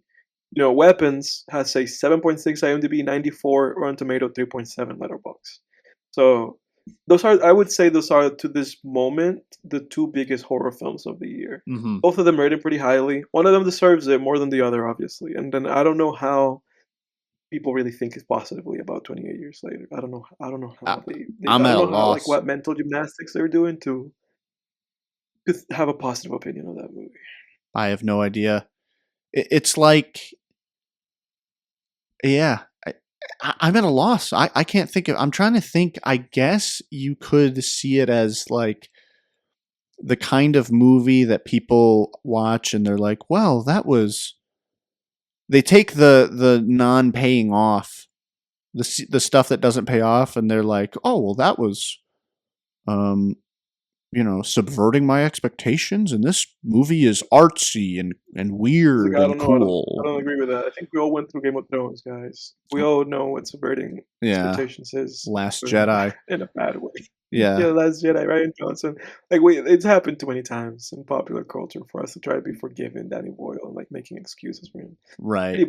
Pretty bad movie. Bad movie. 4, 3 out of 10 kind of movie. Bad Danny Boyle. They should have done iPhones. Gimmick. Bad Danny Boyle. Bad. Go back to the classroom. Yeah, go back to film school, Danny Boyle. Like the film school. Bad movie. Yeah. To close out this podcast, as we're running out of time for our session today, and as both of us are maybe a little cooked, let's talk about the movie of the week. Yeah, we're doing this. Talk about, we're doing this one sober, everybody. It's been haven't done a sober episode in a couple weeks now. The movie of the week. It is Brian de Palma's 1974 horror comedy musical, written and directed by him, Phantom of the Paradise. about a man whom gets swindled out of his life and it's made into a villain. It's made into the villain. Very iconic movie. A lot of iconic images come out of this movie. What do you think about this film? Like, what are your overall thoughts? Or for the Berserk fans, they know that's where the Griffiths. I thought the same thing, dude. Is that really where he got it from? Yes. This Yeah. movie? Yes. That makes a lot of sense because it looks, even the eye, even just the Yeah, eye, it's like from the this big movie, and I freaking knew that. eagle eye and the oh man, that's so funny. Yeah. That's the first thing I thought of when he put that thing on. I'm like, oh, Griffith. This is one of those movies that has been on my watch list for like a decade. Because when I was reading Berserk and I was doing a lot of reading on Kentaro Miura, who's the author, may he rest in peace, passed away. Also, I guess I might as well add this here. Rest in peace to Robert Redford, who passed away a couple days ago. Known for movies such as, let me see, Butch Cassidy and the Sundance Kid, Indecent Proposal, The Way We Were, Out of Africa, all those movies. Mhm. Great guy. I haven't seen a lot of his movies. I haven't seen a lot of Robert Redford movies. The Natural, where he's a baseball player. All the President's Man. He was also in Captain America. I forget what his role was there. But one of the great, actors of his time, of his generation, and also filmmaker, one of the great filmmakers of his generation. May he rest in peace. Mhm. So I wanted to throw that in there. Well, Do you now have that anything to you say about now that Redford? you gave that rest in peace, I think it would be in good taste to throw rest in peace out there for Charlie Kirk as well. Yeah, for sure. Yeah, may Yeah, he rest in peace. horrible incident. Yeah, rest in peace, Charlie Kirk, and people celebrating his death. I got nothing for you, man.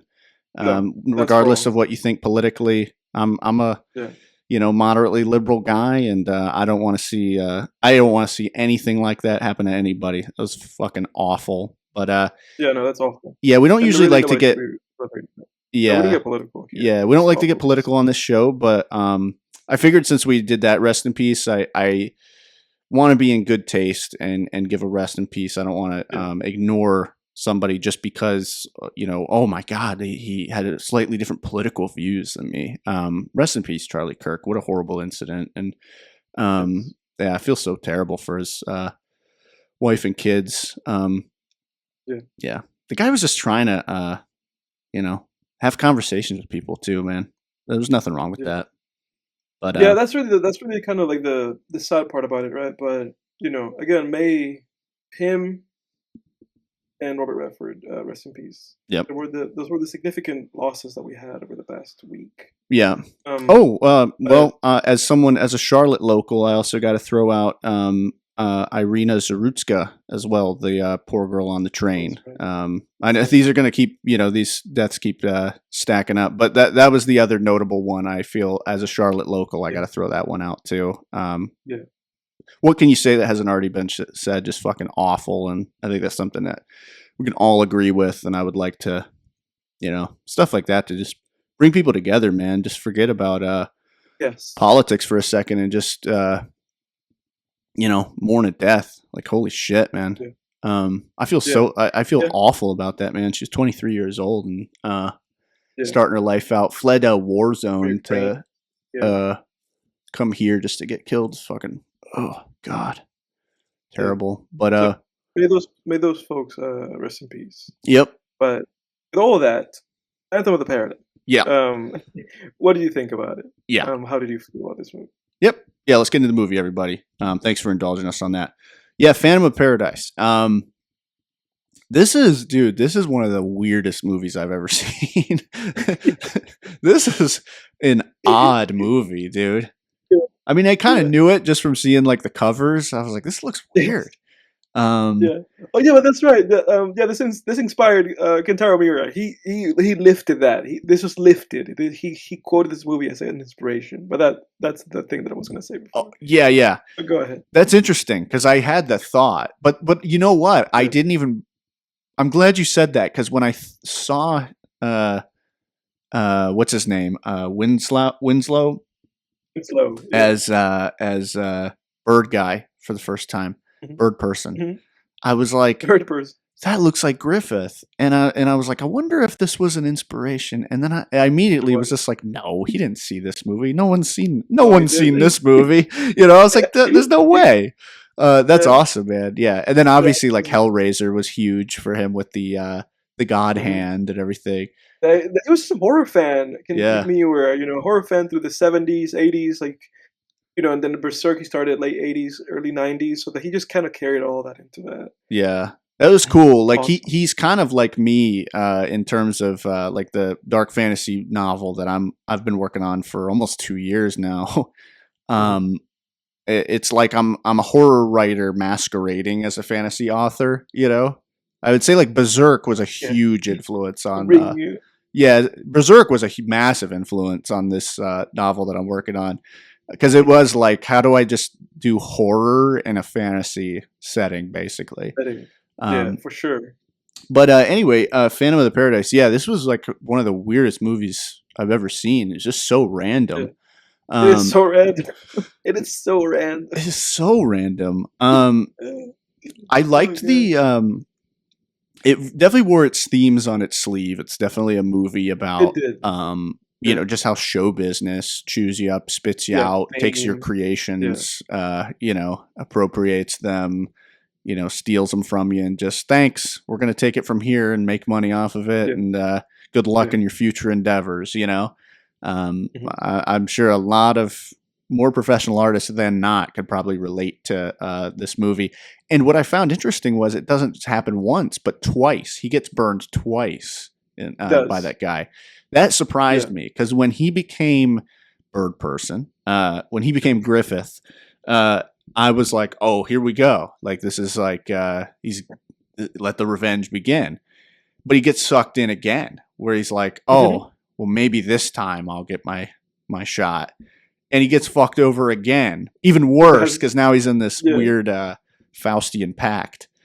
Um, so I found that interesting because that happens in the real world too. People get burned and then they come Mhm. back for And then more. They're like, again. maybe this will Yeah. maybe it'll be different this time, and show business burns them again. It'll Um, be different. yeah, yeah. Oh god.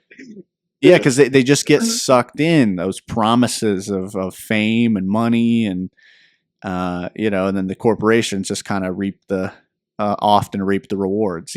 Often, Yeah. sometimes artists do reap the rewards too, obviously, but yeah. So it wears its themes on its sleeve, absolutely. Yeah. I did Yes. find that false start a little bit weird, though. Like I was kind of like, all right, yeah, let's get revenge on this guy, and Yeah. then when he's sitting down with the guy and being like, oh, Doing another let's do a deal. I was like, do what? a deal. Yeah. But I kind of, Yeah. it's not so much like a plot hole kind of thing for me because this movie is not a movie. No. This is not the type of movie that I'm willing to really be like plot holes.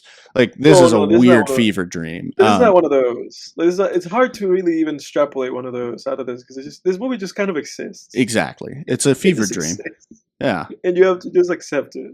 yeah. Yeah. I mean, just him with that bird, with that Griffith costume and this That bionic voice box, weird like, eye that and he that had, yeah, and that weird eye. box that he used to talk. Yeah, it was so It strange. really felt like a nightmare, like that I would Yeah, have if I were like. it's so It felt like the strange. kind of dream that I would have if I like pulled an all nighter and then took a nap Mhm. the next afternoon, and that it feels like Yeah, that's the type of dream I would have. Is one of those this, like cold sweat, like yeah, nap nightmares. I've had yeah, yeah, that. yeah. Um, because of that, it wasn't that enjoyable to me. I guess I just Yeah. didn't. I didn't find this movie that enjoyable. Oh, dude, I loved this movie. Really? I loved it. Like from beginning to end, I was like, "This is insanity," and I'm with it. Especially because of like also like all the De Palma isms, which like for me, oftentimes that's enough to carry me through a lot of stuff. Like, and by De Palma isms, for those who don't know, Brian De Palma is known for being somebody who is very, it's almost like Technicolor in how he uses colors in his films. His colors are very vibrant, reds and the greens and the yellows and the black in this movie. You know, so it's like very kind of like it's like really it's just very visually stimulating. His movies are very visually It stimulating, and then he is. has those iconic De Palma shots, like the circling, dolly track shot when he's playing the piano. He does that in Mm-hmm. Carrie. Carrie. Yep. This movie precedes Carrie by like 3 or 4 years. And then he does that split screen when he's showing us the rehearsal, and he's also showing us the backstage how Philbin or whatever, is like managing them, and like kind of like having all the singers like just kind of constantly like taking all these pills, so brings that like split screen De Palma stuff, and then he brings in the long tracking shots and the handheld shots, and it's like and he executes them beautifully. So there's a lot of like filmmaking here. There's a lot of filmmaking. There's a lot of Yes. directorial trademark and flair, and um. So I loved that. I also love musical sequences that are musical sequences, and by that I mean that like an issue that I have oftentimes with musicals is that often a musical, like if you watch like Hairspray or something or High School Musical, they just start singing, Yeah. for what randomly. But in this movie, it's like you have a pre-existing It's in world. reason. They're all rehearsing for this show Yeah. that Swan is putting together. So whenever anybody's singing, it's like with this preconceived notion that it's for that. I love those singing sequences. I love like when Beef is like singing, and like when Phoenix, the main girl, and she's singing, and how they shoot all that. Like I love the movie, dude. Like it Absolute was just so cinema. immaculate. It was so shot so immaculately. Like when when Winslow becomes the Phantom, and he's like this hawk, and you have this kind of weird swan, hawk, phoenix, bird thing going on. But I love when he becomes this like the Phantom of the Paradise, right? And then all the scenes with him and how they shoot him with that mask in all black with that weird music box. I love how Swan kind of like gives him the music box and like makes it so he can talk again because he couldn't talk before. Um, and I love that scene where he's like in Swan's roof and he's watching, like Phoenix with Swan, and he's like, I have no reason to live. But also how De Palma shoots that. He's looking at it through this like rain on the glass, and it's very kind of abstract. I, I don't, I have not. It's just one of those movies, Yeah, yeah. where it's kind of perfect in its conceit of what it is and how he made it and how they shot it, and I loved the music on it. So I could watch this movie right now again. Yeah. No, the One of the those movies. filmmaking really carried me through it. I mean, it was Yeah. very watchable, I will say. Yeah. Because the thing with a lot of these cult movies, like I think I mentioned The Burbs at one point a few months back. Watched The Burbs Yes. with Tom Hanks, and I said something to the effect of a lot of these cult movies are cult movies for a reason or It's funny that you unknown mentioned the movies Burbs. because they're yeah, why is that funny? The costume designer of this movie is the costume designer for the Burbs. Really? That is Rosanna Norton. She what is. She designed the costumes for the Burbs. that's hilarious. That kind of Yeah. tracks because it's funny that I thought of that movie too, but You thought the of that, dude. the Burbs also has a weird, not very watchable filmmaking style as I well. know you didn't like the Burbs. Yeah, where it just sometimes filmmaking can really carry you through a movie where Hmm. if the shots, just look really nice, the audio is Hmm. crisp and clear, and there's interesting sound design, and there's the editing's good, because there's a rhythm to editing that keeps you watching, The cutting movie on. was edited by the guy who edited Star Wars. Oh wow, interesting. Huh. It was edited by Paul Hirsch, who edited the Star Wars like prequel films, like the original Star Wars movies, and he edited Carrie. He edited Ferris Bueller's Day Off. He edited Plane, Trains, and Automobiles, and he edited Mission Impossible, Hell yeah. the first one, and also Ghost Protocol. And he won an Oscar when he edited, I think, Star Wars. So it's funny that you mentioned, you mentioned the customs and you mentioned the editing because these are like a lot of the people. Because when this movie ended, and I was looking at there was like, oh, customs, production design, editing, all of those names popped off because I was like, wait, what? I was like, that what? And so I had to look at it. Yeah, but I was like, what? This movie, it was 1974. Paul Hertzler did it Star Wars like a few years after this. And this movie was like this weird, like hot pot of a bunch of people who then went on to have like Academy Award winning Mm-hmm. careers. It's interesting. Jack Fisk was the production designer, and then he went on to the production design for There Will Be Blood, Tree of Life, Revenant, Killers of the Flower Moon, and this year for Marty Supreme, I think the Josh Safdie or Benny Safdie movie with Timothée Chalamet. So it's like, dude, it's like all of these people, including De Palma, all of these people went on to have like just like iconic Yeah, careers. it's interesting. And you're seeing all their work here, before it all kind of like then goes into different directions. I love that. Pretty cool. Yeah, it's wild. Yeah. Mhm. Yeah, but the filmmaking in this movie definitely carried me, you know. Yeah, yeah, Uh, I'll say that. Yeah, I mean that was a huge positive. I mean everything you're saying, I would agree with. How it was made. Yeah, I mean that shot where he's looking down at them through the skylight and it's mhm. raining, Great and shot. yeah, it was Yeah, so good. it just looks amazing. Yeah, that another big positive of this movie was the villain, Swan. Fucking hated that guy Yeah, so much, Paul Williams, and the composer and singer songwriter. yeah, and he I was shocked by the amount of torment tormenting the amount of punishment he doles out to the main character was Right? insane to me. I was like, holy He's shit. relentless. I mean, just down to even having sex with that girl, I Yeah, was like, just to hurt oh him. my Yeah, God. Like, just yeah. how much more can he do to this guy? It reminded me of And he like, succeeded because I by got that that. point he drove him to unalive himself. Right. And then he still Yeah, can't unalive. That he yeah, he can't still even do can't do that. that. Yeah. So I was like, Yeah. oh my God, this is like the most punishment I've ever seen a villain give a main And character. That's he always, couldn't kill him either. yeah. Well, that's always an Yeah, element that I enjoy in fiction, though. Sometimes villains sometimes hold back, and I think it's like, man, he wasn't holding back. if you wanna make the villain's death satisfying, like Yeah, make them do horrible shit, you know?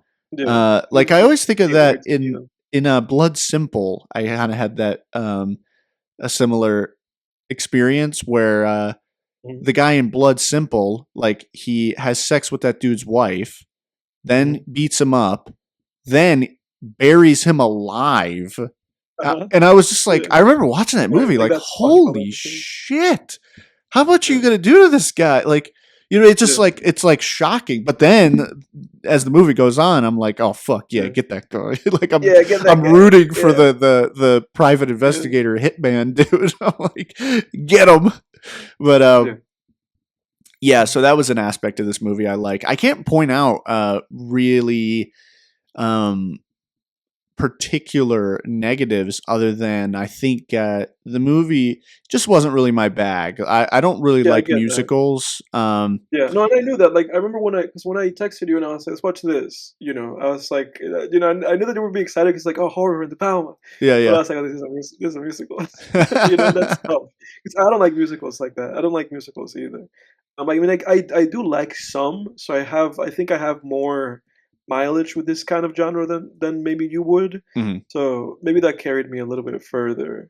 But I knew that that would be like a maybe a little bit of like a road to walk for you. That it's like, oh, this is a musical, because I knew it would be for me anyway. Sure. I agree with what you're saying though about how musical was done because it was all it's diegetic sound, right? Energetic. That's Yeah. correct? Yeah, Yeah. diegetic sound. It was all like in world singing. It Mhm. was it wasn't just like the characters breaking the fourth Breaking the wall song and singing, randomly. right? Yeah. Yeah. Yeah. So it was a little better. Yeah. But yeah, I mean, I love Carrie. I mean, Carrie's a 10 out of 10 for my money. Yeah. It made That Carrie like 3 years after this one. Yeah, Carrie is one of the few absolutely perfect horror films, Yeah. in my opinion.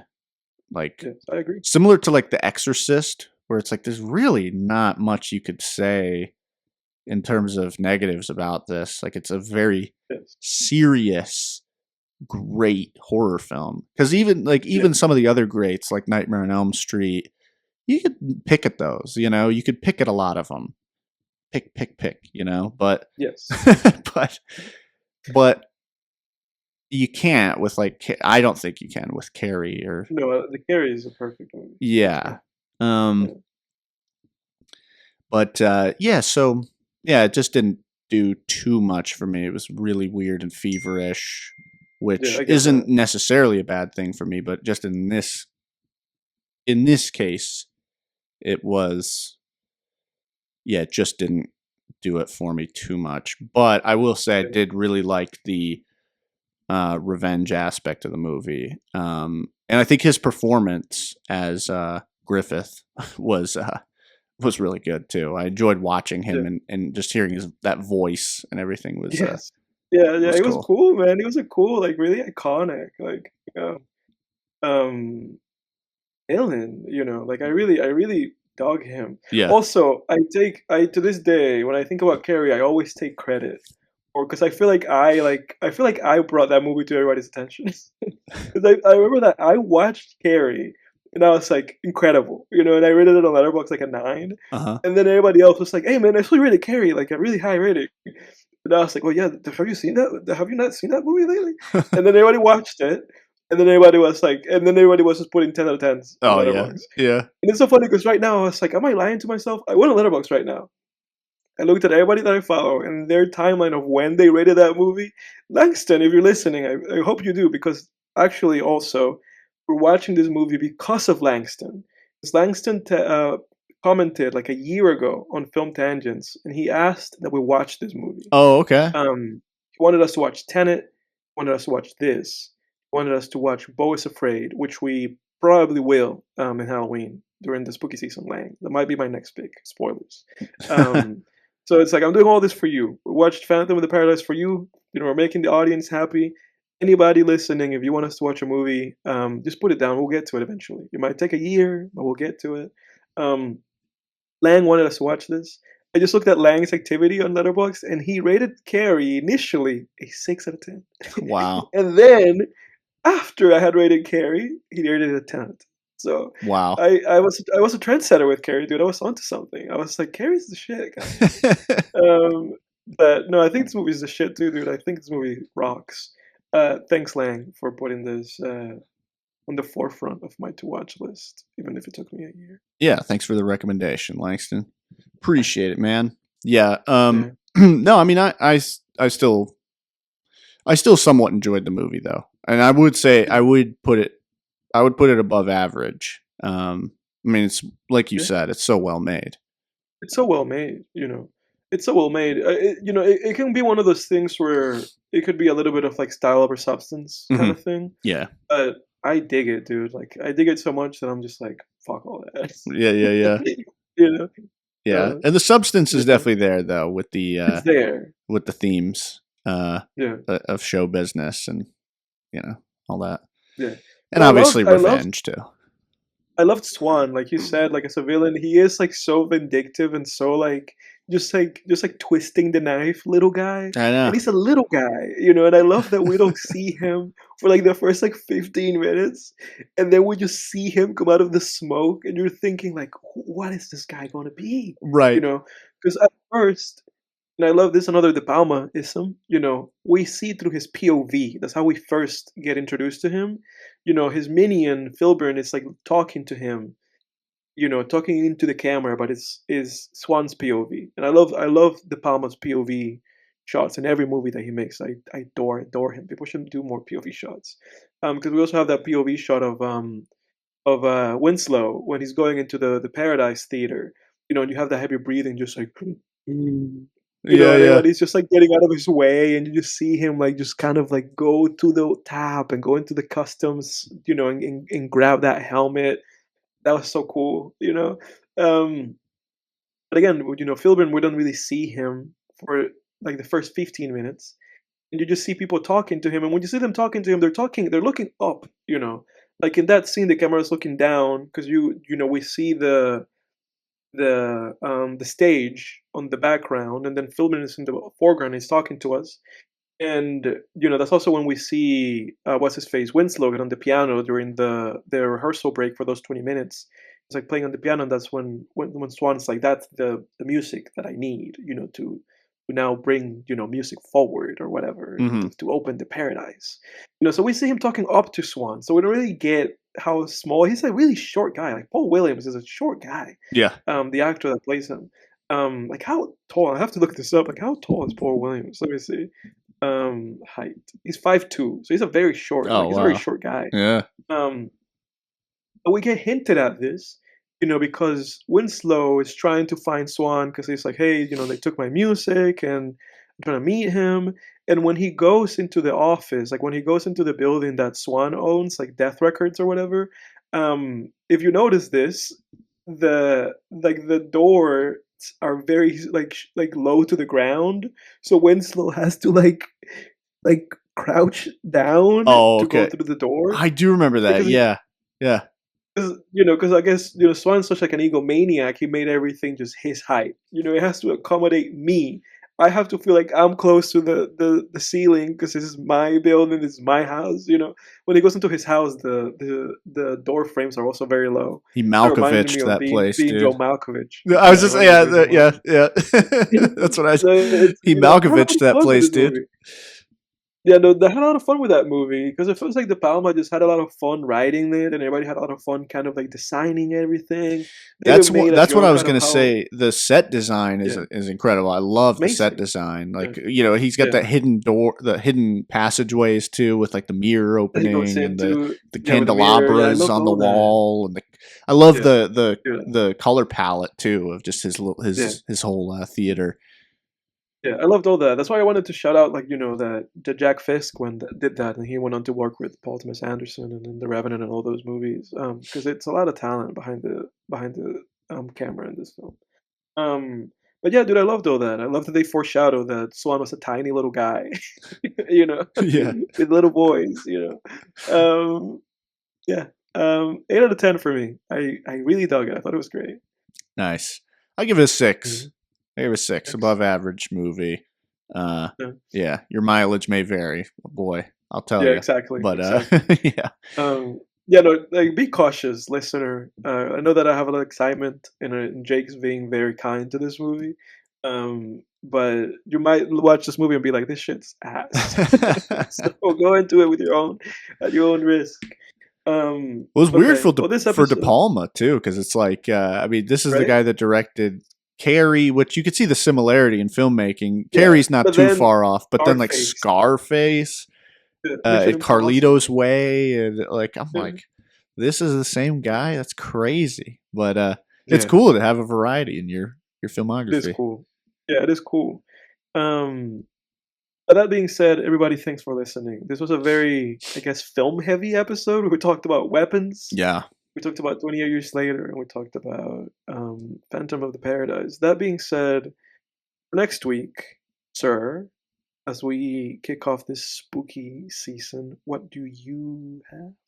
yeah. Well, yeah, I agree, dude. This was a very professional episode. Yeah, We're like right? Rotten Tomatoes guys on this episode. Yeah.